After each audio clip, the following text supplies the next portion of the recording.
अस्सलाम वालेकुम जी। शाह जी यह रोड आ रही गुजरखान तो ठीक है जी। लिंक रोड आ रही को 5-6 किलोमीटर ने को फासले गुजरखान सिटी है ठीक है जी। तो यह रोड आ रही यह शैड है जी। यह मैन गेट है इस तरह कंट्रोल शैड ठीक है जनाब। यह मैं मैन गेट तो अंदर आने लगा ठीक है जी।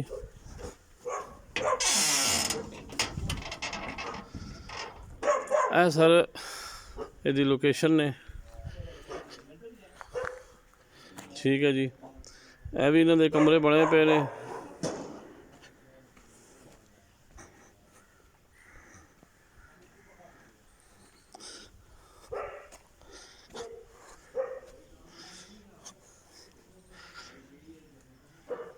है इन्हों के रिहायशी कमरे ने ठीक है जी। तो यह भी सामने जगह यह शैड ने जनाब 200 फुट की लंबाई है तो 40 फुट चौड़ाई है जी ठीक है जी।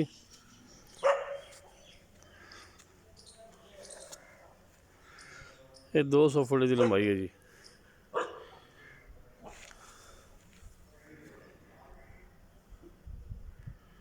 ये सामने का मैन गेट जिधर मैं आ गया ठीक है जी।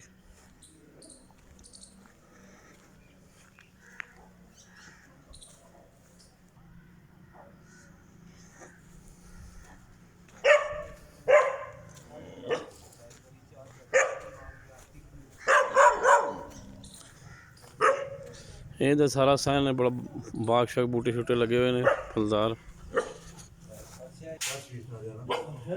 ये इस मैं अंदर जा रहा जी।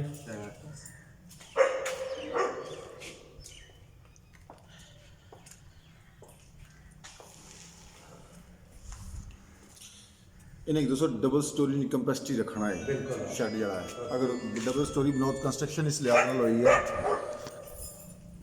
हेलो अस्सलाम वालेकुम।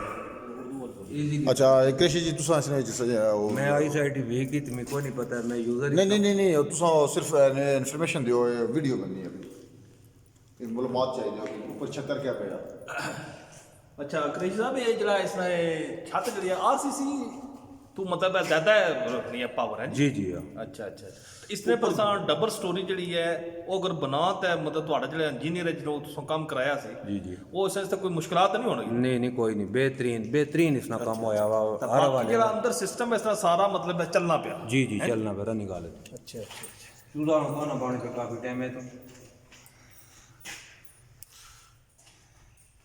छत जड़ी है और जंबो लैन है जी ऊपर पे जंबो लैन पे ही है जी। उस तो बाद 3.5 इंच की कंक्रीट हो रही है थर्माकोल है दोबारा थर्मोकोल है अगर टूरी जो अंदरों अंदर जरा 200 बाई 40 चौड़ाई 200 लंबाई। ठीक है मैं उधर सर पक्के दे मैं को मेहमान आ गए थे तो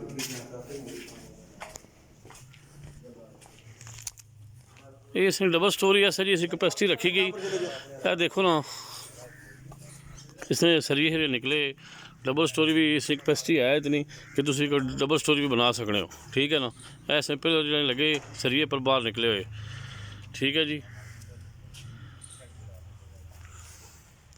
200 फुट लंबाई 40 फुट चौड़ाई है इसी अंदर ठीक है जी। रनिंग पोजिशन ही दीवार ही थर्मापोल इस तरह पिया है ठीक है जी।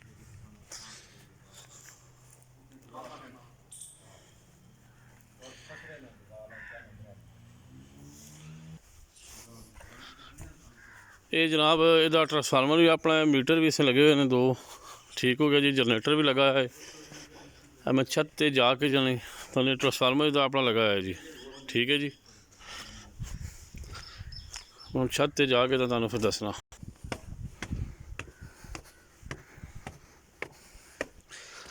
ये छत तुम देख सकते हो डबल स्टोरी की कैपेसिटी है इसकी। कंक्रीट जी हुई पिलर भी निकले हुए हैं ठीक है जी।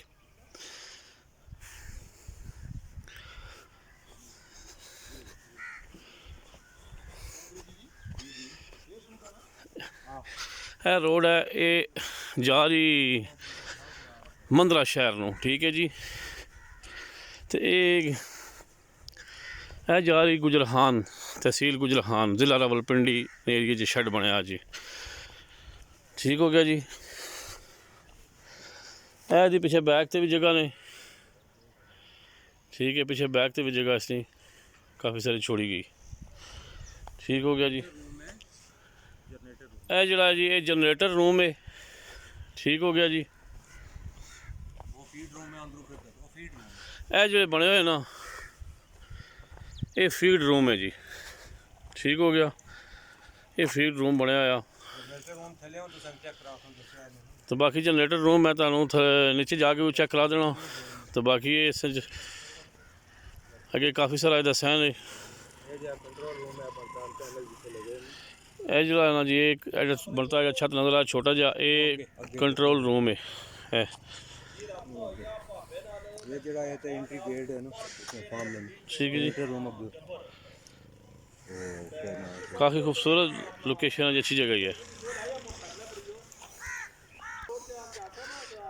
ये टोटल जगह 7 कनाल है जी। ठीक हो गया। पिछली साड़ी है वो अलग एक ही खसरा जी, इस कोई और किसी किस्म की कोई प्रॉब्लम नहीं। 7 कनाल जगह ही है।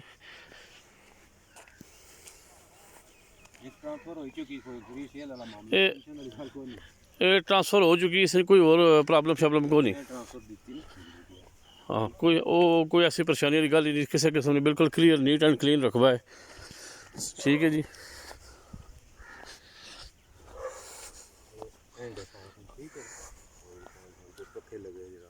इधर है देखो ना ये फैन शैन लगे हुए ने दीवार नाल। ठीक है जी।